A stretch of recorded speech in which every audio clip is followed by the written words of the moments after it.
Hello everyone. आज का जो हमारा बायोलॉजी टॉपिक है वो किंगडम प्रोटिस्टा के अंदर डायनोफ्लैजिलेटेड रहेगा। तो मैं प्रशांत शर्मा आपका बायोलॉजी की पाठशाला बायोलॉजी अड्डा में आप सभी का स्वागत करता हूं। तो आज हम डिस्कस करेंगे अबाउट डायनोफ्लैजिलेटेड, जो कि प्रोटिस्टा के अंदर हम पढ़ने वाले हैं। ठीक है ना, हमने कार्योफाइट्स पढ़ चुके हैं और आपको बहुत अच्छा लग रहा है। ठीक है ना, और वीडियो को हमेशा शुरू से लेके एंड तक देखें। ठीक है, तो आज हम पढ़ेंगे डायनोफ्लैजिलेटेड। तो वो कहते हैं कि डायनोफ्लैजिलेट को रीड करते हैं तो हमें क्या दिखाई देता है। ठीक है ना, तो डायनोफ्लैजिलेट के अंदर बात करते हैं तो इसके नाम से हमें पता लग रहा है। तो ये जो डाई वर्ड है इसका मतलब होता है टू, और फ्लैजिलेट मतलब होता है फ्लैजेला। क्या होता है भाई? फ्लैजेला। ठीक है ना भाई, इस मतलब बॉडी स्ट्रक्चर के बेस पे इसका नाम आया है। ठीक है ना, इसको हम बोले हैं टू फ्लैजेला, डायनोफ्लैजिलेटेड। तो हम इसकी बात करते हैं। ठीक है ना, साथ में टू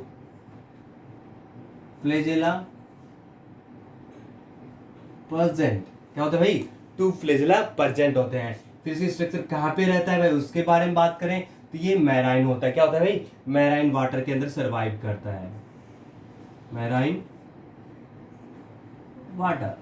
अब बात करते हैं मैराइन वाटर में भी हमारे पास एक कंडीशन अप्लाई होती है डायनोफ्लैजिलेटेड, जो कि हम आगे चल के थोड़ा सा और अच्छे से एक्सप्लेन करेंगे, पढ़ेंगे कैसे। ठीक है ना, तो ये found on surface of water, ये जो प्रेजेंट होता है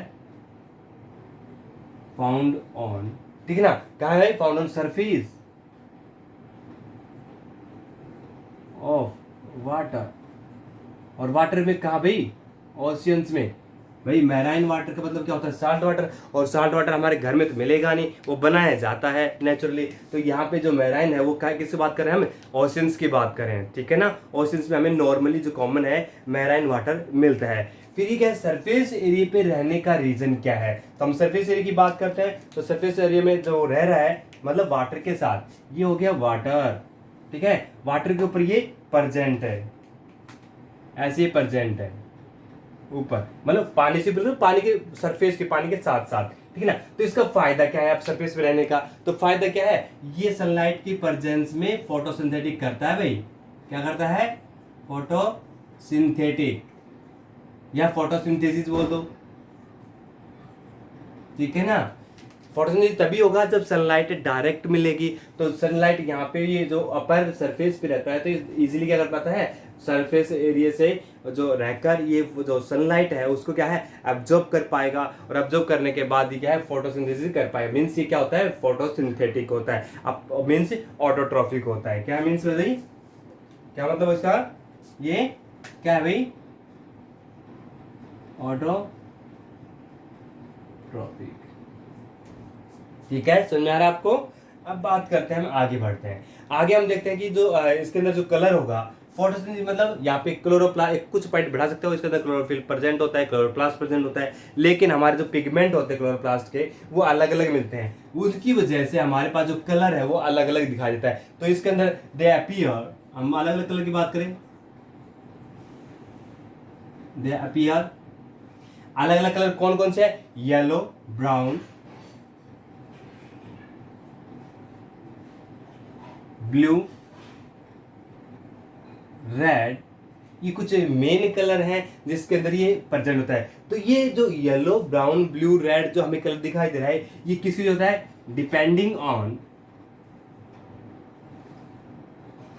अपॉन, किसके ऊपर डिपेंड करता है भाई? Upon colour. ठीक है ना, कलर किस वजह होता है? Pigment, on main pigment. किस वजह से भाई? मेन पिगमेंट किसके अंदर होता है? Present in cell, present in the cell.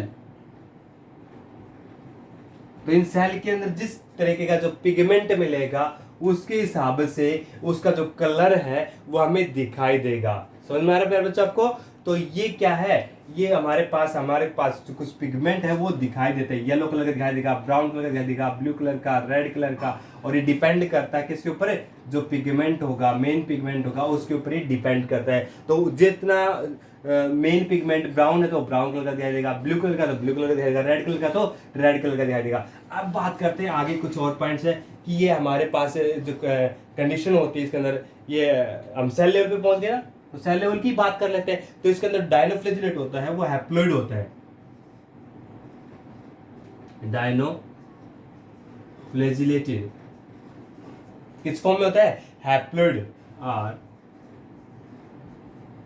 Haploid. हमने कारियोफाइट्स पढ़ा था वो डिप्लॉइड था भाई, तो इसीलिए मैंने ये अलग से लिखा है इसमें कि ये क्या है, हैप्लॉइड दिखाई देगा आपको। कैसे दिखाई देगा भाई? हैप्लॉइड कंडीशन में। तो आपको कंफ्यूज नहीं होना है। क्या नहीं होना है? कंफ्यूज नहीं होना है।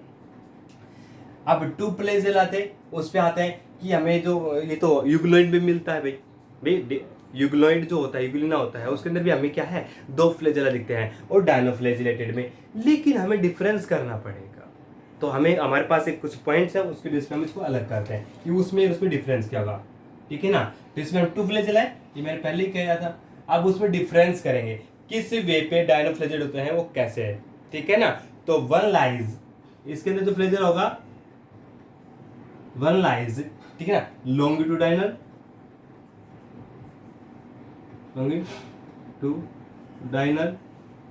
ठीक है ना। एक तो क्या होगा, लॉन्गिट्यूडाइनल ही होगा, ठीक है ना। और जो दूसरा होगा and the other lies transverse, क्या होगा, ट्रांसवर्सली, ठीक है ना। मींस लॉन्गिट्यूडाइनल क्या होता है भाई, ट्रांसवर्स क्या होता है, हमारे पास ये कोई चीज है, ठीक है ना, तो इसकी जो लेंथ है, तो ये तो होगी लॉन्गिट्यूडाइनल और उसके अपोजिट जो डायरेक्शन की होगी ट्रांसवर्स। अभी ये आपको मार्कर दिखाई दे रहा है, इसको हम लॉन्गिट्यूडाइनल बोलेंगे और ऐसे कट करेंगे, कहीं से भी, यहाँ से यहाँ से यहाँ से कहीं से भी कट करते हो तो ये ट्रांसवर्स होगा। आप मुझे लॉन्ग ऐसे काट रहे हो, किसी भी एनिमल स्पीसीज को यदि हम लॉन्ग साइड से कट करते हैं, चाहे वो बफेलो ऐसे इस टाइप की होती है, यदि हम उसको ऐसे कट रहे हैं तो लॉन्ग हो गया, लॉन्गिट्यूडाइनल होगा। ये नहीं कि वो उसको खड़ा करना पड़ेगा फिर उसको करेंगे, नहीं, जिस साइड से वो हमें लॉन्ग जो साइज है वो दिखाई दे रही है लॉन्गिट्यूडाइनल, और जिस साइड से लॉन्ग के दूसरी साइड हमें दिखाई दे रही है, दूसरा पार्ट दिखाई दे रहा है, उसको हम बोलेंगे ट्रांसवर्स। क्या बोलेंगे उसको? ट्रांसवर्स। समझ में आ रहा है आपको? तो याद रखना, ये छोटी छोटी कॉमन बातें हैं जो हमें कंफ्यूज कर सकते हैं, ठीक है ना। फिर बात आती है कि इसके अंदर जब सेल्यूलर की बात पहुंच गए थे, सेल्यूलर को थोड़ा सा हैप्लॉइड की पहुंच गए थे, तो इसके अंदर हमें हिस्टोन प्रोटीन जो है एब्सेंट मिलती है। हिस्टोन प्रोटीन जो होती है, जो क्रोमोसोम को बाइंड करती है, ठीक है ना, वो क्या होती है, एब्सेंट होती है। इसके लिए यहाँ अलग से लिख देता हूँ, हिस्टोन प्रोटीन बताऊंगा भाई थोड़ा सा, हिस्टोन प्रोटीन, ठीक है ना, एब्सेंट इन क्रोमोसोम। क्रोमोसोम जो होता है उसके अंदर हिस्टोन, अभी थोड़ा सा देख लो एक बार, ज्यादा नहीं है। हिस्टोन प्रोटीन जो होते हैं उसके ऊपर पॉजिटिव चार्ज होता है, डीएनए के ऊपर आता है नेगेटिव चार्ज, ठीक है ना। तो इन दोनों का आपस में बाइंड करने लिए पॉजिटिव नेगेटिव जो अट्रैक्शन होता है, उस मीन्स आप कह सकते हो जो हिस्टोन प्रोटीन है उसका मेन रोल होता है डीएनए को बाइंड करने के लिए, क्रोमोसोम को बाइंड करने के लिए। तो इसमें हिस्टोन प्रोटीन क्या होता है, एब्सेंट होता है। तो ये थोड़ा सा ध्यान रखना है क्या है, ठीक है ना। फिर बात आती है कि जो सेल वॉल होती है वो किसकी बनी होती है, wall made up of cellulose। किसकी बनी होती है भाई, सेलुलोज। किसकी बनी होती है, सेलुलोज की बनी होती है। समझ में आ गया आपको? तो एक कंडीशन है जिसके द्वारा हम ये देख पाते हैं, जिसके अंदर हमें ये चीजें रिप्रेजेंट करती है। मैं वापस डायनोफ्लेजिलेटेड 2 फ्लैजेला प्रेजेंट होते हैं, marine water found in surface. Surface ये वर्ड याद रखना है, और सरफेस होने का मतलब ये है कि वो डायरेक्ट सनलाइट के कांटेक्ट में आ जाता है और इसी वजह से वो फोटोसिंथेसिस करता है। और इसमें पिगमेंट होते हैं येलो, ब्राउन, ब्लू, रेड, जो डिपेंडिंग करता है मेन पिगमेंट के ऊपर, ठीक है ना। डायनोफ्लेजिलेट होता है वो हैप्लॉइड होता है, ठीक है ना। और जो फ्लैजेला की बात हो गई थी, तो फ्लैजेला क्या होता है, एक लॉन्गिट्यूडाइनल और एक अदर जो लाइज होता है कहाँ पे, ट्रांसवर्स होता है, ठीक है ना। यदि हम यूग्लोइड में पढ़ेंगे तो हमें एक शॉर्ट और एक लॉन्ग दिखाई देगा, लेकिन यहाँ पे दोनों इक्वल होंगे, लेकिन उनकी जो प्रेजेंस होगी वो एक लॉन्गिट्यूडाइनल होगी, एक लाइज ट्रांसफर। फिर ईस्टर्न प्रोटीन क्रोमोसोम के अंदर एब्सेंट होती है। फिर जो सेल वॉल होती है वो सेलुलोज की बनी होती है। अब आती है न्यूट्रिशन, कि वो जो फूड है वो कैसे इनटेक कर रहा है। क्या भाई, फूड को इनटेक कैसे कर रहा है, फूड इनटेक। अब वो खाना है, फूड इनटेक है, न्यूट्रिशन, ठीक है ना। फूड इनटेक या न्यूट्रिशन मेनली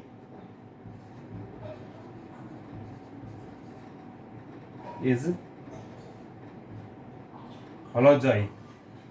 क्या होता है भाई? होलोजोइक। होलोजोइक मीन्स क्या होता है? सॉलिड फॉर्म में एक तरह से। ठीक है, दिखाई दे रहा है आपको? मैं वापिस लिख रहा हूं, होलोजोइक फॉर्म में। ठीक है भाई, क्लियर माइंड?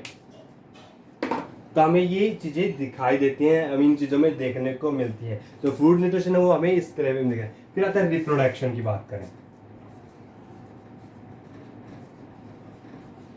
अब प्रोटिस्टा क्या है? यूनिसेलर है कि नहीं? प्रोटिस्टा क्या है? यूनिसेलर। यूकैरियोट्स में आती है तो इसमें एसेक्सुअल हमें देखने को मिलता है, बाकी मैं बता चुका हूं पहले ही। लेकिन एसेक्सुअल में हमारे पास इसके अंदर मेनली बाइनरी फ्यूजन देखने को मिलता है। क्या देखने को मिलता है? Binary fusion. और बाइनरी फ्यूजन हम रीड कर चुके हैं, ठीक है ना? एक सेल से दो सेल्स बनना।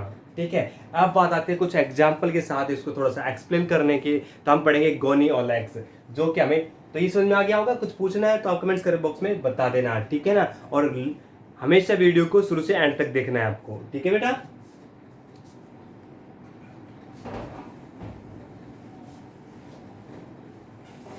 बहुत इजी है, बस हमारा जो माइंड है, साइकोलॉजी है, उसको पॉजिटिव बनाना है, ठीक है ना? और थोड़ा सा कोशिश करना है जब भी हम रीड करते हैं, पीछे वाले जो इससे रिलेटेड फैमिलीज होती हैं, एक तरह से फाइलम होते हैं, उनको एक बार पास में रख लेना जब भी वीडियो देखते हो। जब भी कोई सिमिलर चीज आती है, क्या आती है भाई? सिमिलर चीज आती है, तो आपको डिफरेंस करना होता है भाई, ये इसमें सिमिलर उसमें सिमिलर, तो हमें डिफरेंस कैसे हुआ? तो बहुत सारी बातें होती हैं जिसके एक पॉइंट, 2 पॉइंट, 3 पॉइंट ऐसे आते हैं जो बिल्कुल डिफरेंस कर देते हैं। जैसे आप फ्लेजेला, इसमें भी 2 है, अगले आने वाले में भी 2 पढ़ेंगे हम, ठीक है? एक बार खत्म कर लेते हैं, उसके बाद उसमें डिस्कस करेंगे। तो अब अभी मैं एग्जाम्पल के साथ हम रीड करने वाले हैं गोनी ओलेक्स। ये एग्जाम्पल है, ठीक है ना भाई? इस गोनी ओलेक्स में हम रीड करते हैं कि इसके अंदर ये जो है रेड टाइड बना लेता है।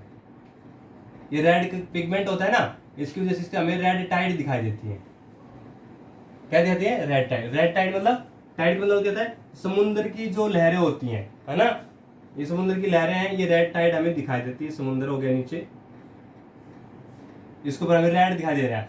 ये बहुत फास्ट स्पीड में, बहुत स्पीड फास्ट में जो प्रोटिस्टा के अंदर जो गोनियोलेक्स होता है, ठीक है ना, डायनोफ्लेजिएट तो बहुत स्पीड फास्ट डिवीजन करता है और वहां पे बहुत ज्यादा लेयर में ग्रोथ कर लेता है दूरी तक, ठीक है ना? 100 मीटर तक कवर कर लेता है अपने एरिया। और ये मैंने बताया था कि सरफेस एरिया पे रहते हैं, तो यहाँ पे जो रेड कलर का, तो हमें रेड सरफेस एरिया पे बहुत हमें रेड, आपने एल्गी देखी होगी जिसको हम काई बोलते हैं नॉर्मल उसमें, ठीक है ना? तो वो हमें जोड़ तालाब होता है, पॉन्ड वगैरह होते हैं आपके आसपास, है ना? उसके अंदर आपको देखने को मिलता है। तो यहाँ पे वो सिचुएशन हमें क्रिएट होती है कि ये ओशियन के अंदर हमें कई मीटर तक, 100 मीटर बहुत ज्यादा हो जाता है भाई, उस 100 मीटर तक अपनी जो एरिया है वो कवर कर लेता है। किसकी कैसा? रेड कलर में। कैसा भाई? रेड कलर में। तब वहां पर रेड टाइड दिखाई देती हैं, और रेड टाइड जब वहां पे होंगे तो वहां पे टॉक्सिन भी रिलीज करते हैं, ठीक है ना? मैं अभी लिख देता हूं, found on the surface. Found on the surface क्या है? या सरफेस पे हमें दिखाई दे रही है। तो हमें वो जो सी वाटर है इन रेड, क्या कहता है? रेड कलर का हमें रिप्रेजेंट कर रहा है। समझ में आ रहा है आपको? सी वाटर इन रेड कलर। समझ में आ गया आपको? इजी है ना?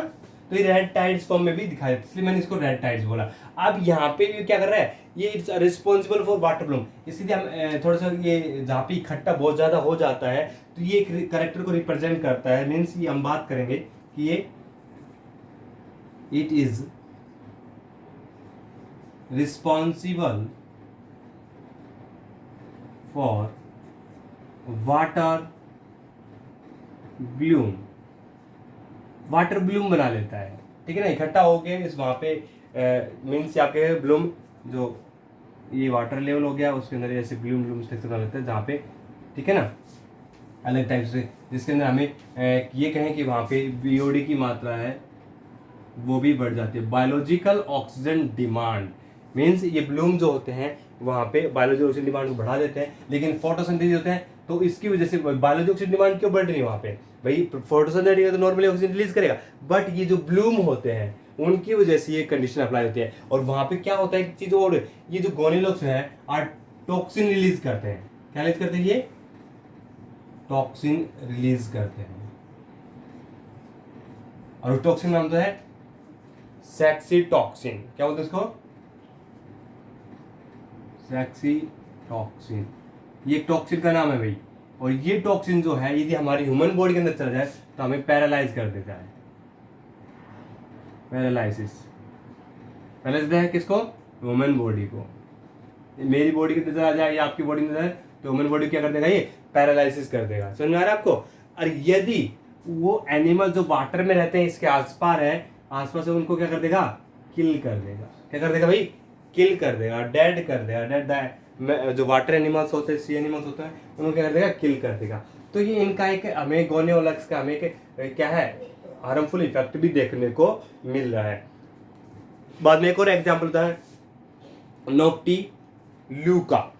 नोक्टिल्यूका उसकी बात करते हैं तो इसको हम सी घोस्ट भी कहते हैं। नोक्टिल्यूका। नोक्टिल्यूका होता है, इसको हम बोलते हैं सी घोस्ट। इसके पीछे एक रीजन है। सी घोस्ट क्यों बोलते हैं? कि जो नाइट में लाइट इमिट करता है। क्या करता है भाई? नाइट में क्या करता है? ये लाइट इमिट करता है। क्या करता है? बिकॉज कहते हैं लाइट इमिट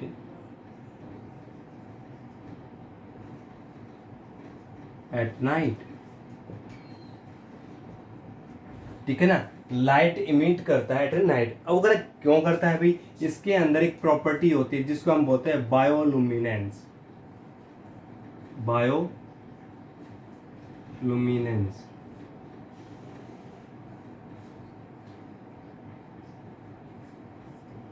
सेंस। बायोलुमिनेंस होता है जिसकी वजह से, इस प्रॉपर्टी की वजह से लाइट इमिट करता है। यही हमें एनिमल किंगडम के अंदर स्टेनोफोरा के अंदर ये जो करेक्टर है ये हमें दिखाई देगा। जुगनू होता है, आपने देखा होगा, जुगनू लाइट इमिट करता है तो बायोलुमिनेंस करेक्टर होता है। ये रात को जलता है तो इसको पानी के अंदर, तो इसकी वजह से हमें ये सी घोस्ट। फायर एल्गी भी बोलते हैं इसको। क्या बोलते हैं? इसको क्या बोलते हैं? फायर एल्गी भी बोलते हैं। समझ में आ रहा है आपको? क्या बोलते हैं इसको? Fire algae. तो ये हमारा हो गया डायनोफ्लैजिलेटेड। अब हम रीड करेंगे अबाउट यूग्लॉइड्स। क्या भाई? यूग्लॉइड्स के बारे में समझ में आ रहा है आपको? ठीक है, तो थोड़ा सा आपको वीडियो को बार बार देखना है, और यदि आपको अच्छा लगता है, समझ में आता है, तो अपने दोस्त को बताना है इसके बारे में, ताकि वो भी पढ़ सकें। ठीक है ना? दोस्ती तो निभा सकते हो ना भाई। आप अच्छा दोस्त बनोगे, आपको यदि आप किसी दोस्त को अच्छी चीज़ बताओगे तो आपको दोस्त भी क्या है? अच्छी चीज़ें शेयर करेगा।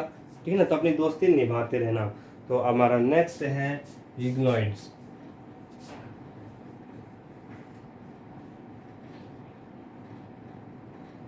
क्या भाई? यूग्लॉइड्स।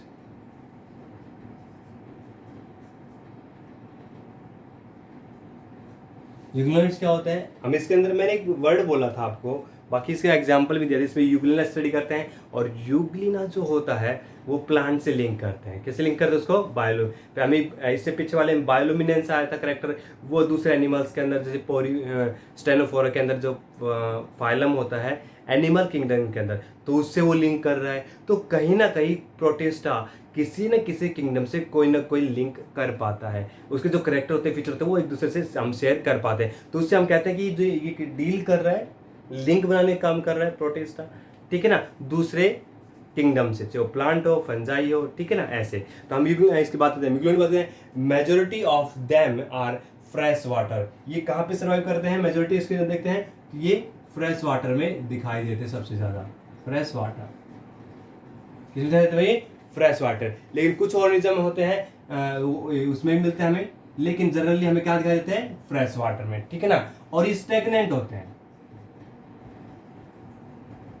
स्टेगनेंट वाटर मतलब पानी के अंदर खड़े, जो खड़ा पानी होता है उसके अंदर रहेंगे, एक जगह पे फिक्स रहते हैं इसकी मान लें।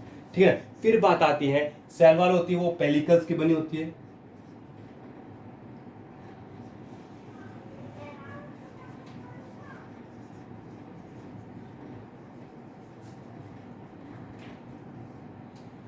पेलिकल्स,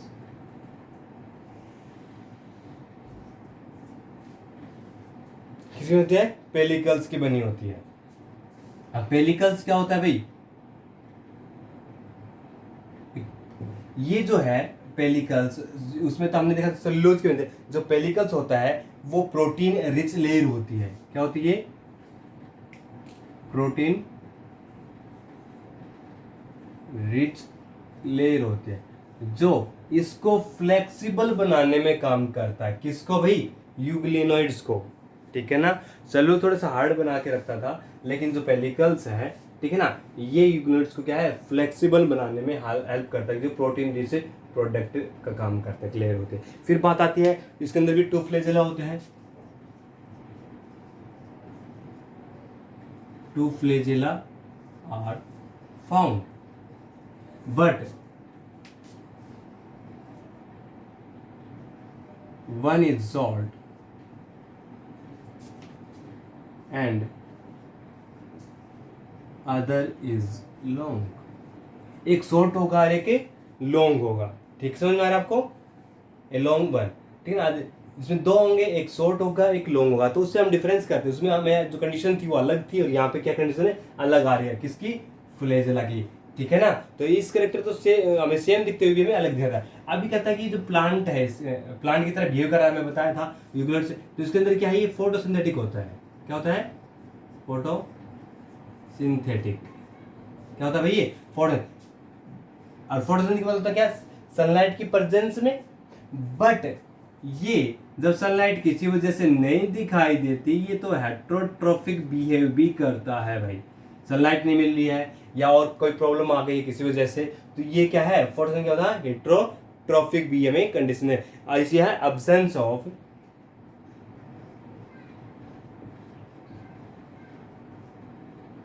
absence of सनलाइट। भाई भूखा तो मरना ही नहीं है, ठीक है ना? हमें ये है कि घर में रोटी नहीं मिलती तो हम कुछ और खा लेते हैं, बिस्किट खा लेते हैं, नमकीन खा लेते हैं, कुछ करते हैं ना। तो आप सभी वो करते, ये भी बेचारा कुछ तो करेगा ना सर्वाइव करने के लिए। तो ये क्या कर रहा है, फोर्सिंग कर रहा है heterotrophic also is absence of sunlight में। ठीक है ना? ये प्रेजेंस में, प्रेजेंस सनलाइट में तो फोटोसिंथेटिक होगा, लेकिन जब सनलाइट किसी वजह से नहीं मिल पाती है तो ये क्या होगा, हेट्रोट्रोफिक बिहेव करेगा। क्या करेगा भाई? Heterotrophic behave. इसके अंदर हमें एक कंडीशन आती है जो सबसे इंपॉर्टेंट है, मैं आपको बताने वाला हूँ। तो some pigment present are some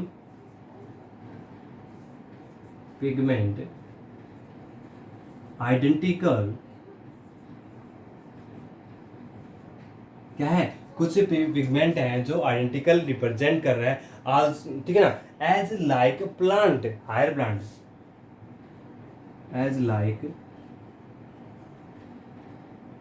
higher plant. जो हायर प्लांट्स के अंदर जो पिगमेंट होता है वही सेम पिगमेंट इसके अंदर शो हमें दिखाई दे रहा है। तो ठीक है ना? तो उसकी वजह से ये करेक्टर जो यूग्लिना है, यूग्लिनोइड्स है, ये हमें प्रोटिस्टा के अंदर प्लांट से लिंक करने को मिलता है। तो इसमें एग्जांपल जो हायर प्लांट के अंदर हो पिगमेंट, वही हमें इसके अंदर दें। क्लोरोफिल ए और सी, जो हायर प्लांट्स के अंदर होता है ना, क्लोरोफिल ए और सी, वो हमें प्लांट दोनों के अंदर दिखाई देता है। ठीक है? अब आते हैं एग्जाम्पल की, और उसका हम, ठीक है ना, यूग्लिना, इसके अंदर एग्जाम्पल आता है। ठीक है ना? ये हैप्लॉइड न्यूक्लियस होता है इसके अंदर। ठीक है ना? क्लोरोप्लास्ट, मैंने लिखा था ऐसे कुछ नहीं लिखा, लेकिन मैं बता देता हूँ। मैं एक बार थोड़ा सा पॉइंट बता देता हूँ, एक दो। इसके अंदर जो हैप्लॉइड होगा, न्यूक्लियस होगा, हैप्लॉइड न्यूक्लियस होगा। कुछ पॉइंट और लेता हूँ, हैप्लॉइड न्यूक्लियस होगा इसके अंदर, याद रखना है। पहले डिप्लॉइड था, फिर हैप्लॉइड, फिर हैप्लॉइड होगा। इसके अंदर फोटोसिंथेसिस, ठीक है, तो क्लोरोप्लास्ट भी होगा। ये बताने की जरूरत नहीं है, लेकिन फिर भी लिख रहा हूँ, क्लोरोफिल प्रेजेंट होगा ना। इसके अंदर कॉन्ट्रैक्टाइल वैक्यूल होगा,